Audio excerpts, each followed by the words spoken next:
Good morning. Welcome to the India Immersion Center. I'm Usha, the director of the India Immersion Center, and it's lovely to have all of you once again here with us this morning.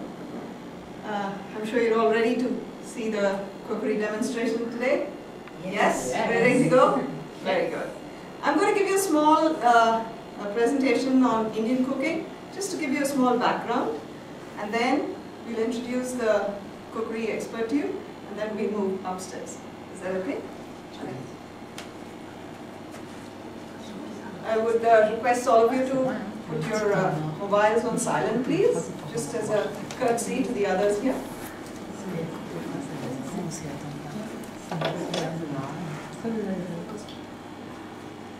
So, Indian cooking, you might have come across various styles and types of Indian cooking. So yes, if you go back, we have different influences which have affected Indian cooking. It's because of immigration. We've had different influences in our cooking. We've had the Persian influence, the Mughlai influence, the English influence, and all that. So over the years, we've had different influences in our cooking, which has maybe changed the styles in the different regions in the country. And it's also based on the climate. In the north, it's very cold, so they have more wheat-based products. In the south, it's rice-based products. And then it's based on religion. We have a whole bunch of religions in the country. So each religion had their own food and festivals. So it's based on that too. And of course, the social standing and the materials which are available in the different parts of the country. Yeah?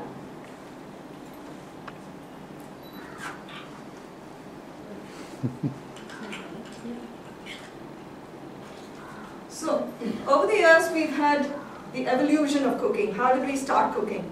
The first was in firewood. We had used, it's called charcoal or firewood kind of cooking. Which is still used in many parts of India. And in the economically backward areas. You still find this kind of cooking. And then you would have seen it for Pongal, we had the firewood. Yes, yes. Those who were here for Pongal would have seen that too. Then we moved to the kerosene stove, and then to the gas stove, and simultaneously the tandoor, which happens in many places. You must have eaten the famous naan in India, which is cooked in the tandoor stove. And of course now we've graduated to the microwave as well, just like in other parts of the world. Yeah? Okay. We use different kinds of vessels in our cooking.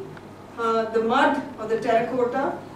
In fact, there are special dishes which are very good when cooked in mud or terracotta, especially yogurt and milk-based cooking is very good and tastes very well if it is cooked in that.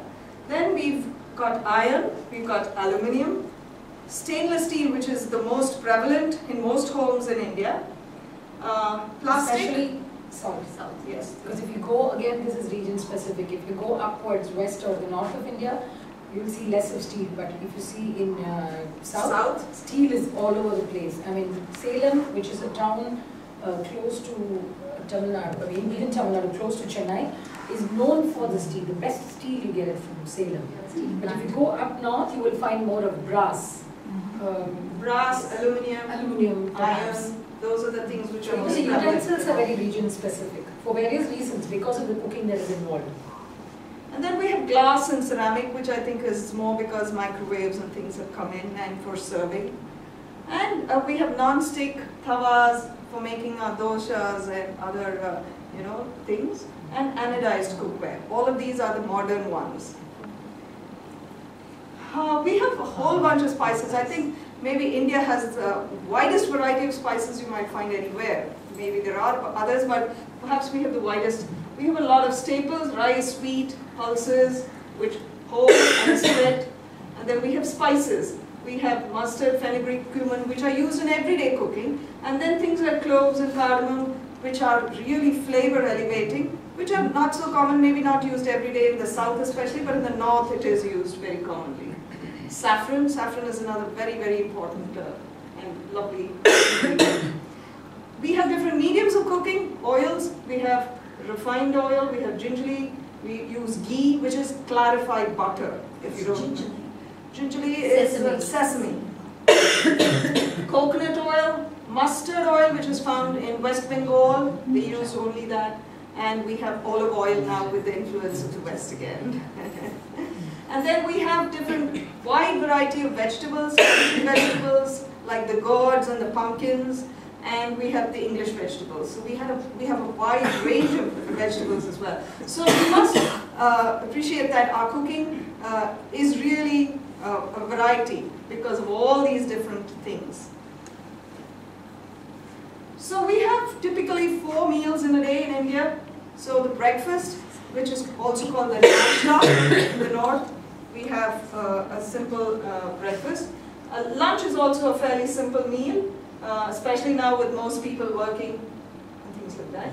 And then the tea is a very important part in most parts of the country. We have snacks with the tea.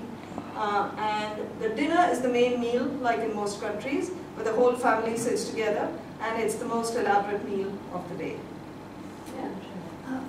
What is tiffin? Tiffin is yeah. So this is what a typical meal consists of: a sweet, a raita. Would you like to repeat raita? Raita. Yeah. A raita is a yogurt with a vegetable. Either it could be carrots, or it could be pomegranate, or it could be anything, any vegetable. You just grate it and add it on. Bindi, anything can be added. Onions, tomatoes, coriander. Cucumber. It's left to you. It's like a salad, but with yogurt in it. You know. And then we have dal. I'm sure all of you know what dal is. And then we have different varieties of bread: naan, fulkas, parathas. You name it, and we have it. And of course, rice. Rice is one of the staple foods in the country. And then we have the papad. I'm sure you are familiar with papad. It's the crispy thing which we have, the circular thing. Deep fried. Deep fried, yes. Papadam. Yes, she said Papadam. That's right, that's right. And then the pickle, which is the hot stuff which we have with the yogurt, and the yogurt. Is chutney in there? Yeah, chutneys are all, Accompaniment. accompaniments which are accessories which are optional. So we have very typical serving styles. So in the south we have the banana leaf, and in the north we have the thali, which is this circular plate. And typically in the south, the banana leaf, people sit on the ground and eat it, they squat and they eat it sitting behind the leaf. And the food tastes best when hot food is served on the banana leaf. It just adds to the taste, you know. And we have a very distinctive style of serving. You know? The yogurt comes first, and then the vegetable, and then the pickles on the left, and the crisp items on the left, and then the chapati or the rice in the middle. You know, we have a very distinctive style of serving it too, right? And similarly here, we have small cups. They're called katoris, right? Where all the vegetables and the side dishes are served around, and in the center, we serve the rice and the parathas or the bread. So this is very typically how we eat, and very clearly we eat with our hands, you know, and we mainly use these 3 fingers. We don't use all our fingers or the middle of the hand. So we usually eat with 3 fingers, and we use our hand. Very rarely do we use cutlery when we eat formally like this. So, We could say that in different languages because we have more than French people here, but I think Bonapati is the most understood term, so we go with that. so do we have any questions?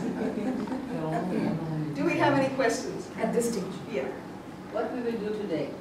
Yes. Surprise. Finally, that's a surprise.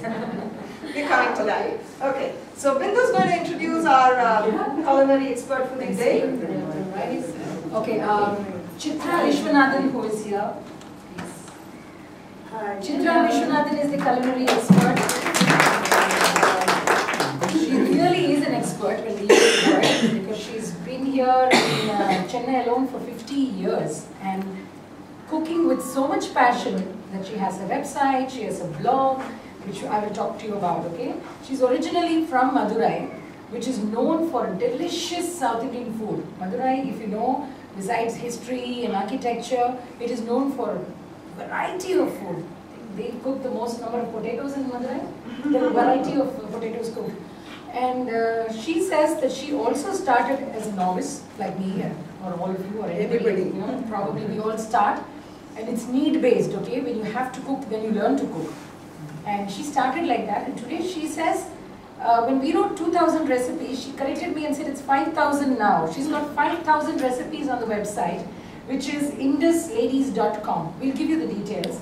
Go up and look up her website. And I believe she has done something which very few have done. She's gone back to the roots, picked up recipes from the grandmother's kitchen, because that's where the tastiest food comes from. You all will agree. Her granddaughter is sitting right here, who's going to assist her today, and she knows why she's here, because I think the passion runs in the family. Okay, she's a manager from the company called Vodafone, but she's here today to assist her grandmother because she's also probably interested, is what I would say. And it's a wonder how they stay slim with a grandmother like that, eating all this delicious food, which we always say. But more to say, she's known in the family as the person with camera in one hand and ladle in one hand. I believe because she started this new method of step-by-step cooking, where she talks about the recipe and she puts a picture alongside, which really helps. So maybe you should visit her website, and you know, we ourselves are new to this, so you should all go and see what she does. Whole lot of recipes, and not just Indian recipes. She's the kind who blends the tradition with the modern. So she has the pastas and the noodles and whatever else you need. Actually, fusion is my passion. Because there is so much of Italian food and Chinese food which has become a fad now. So I want to combine the Indian spices and Indian style of cooking with that.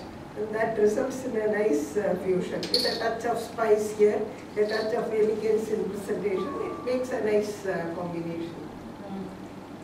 So she has some really nice dishes ready for you upstairs, and we can go up now.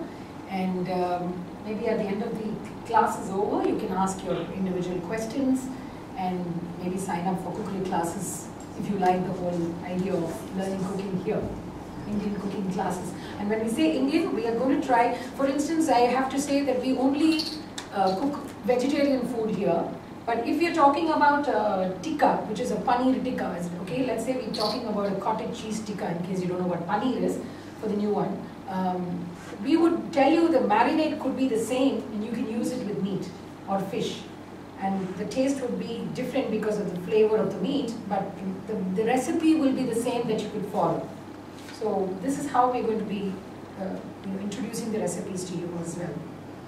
Any questions to her now, or we can move on upstairs? The courtyard is waiting. So we'll seat all of you. And if you want to take notes, if you don't have a pen and paper, please ask us. We've got the recipe for you. We've got the recipe for you.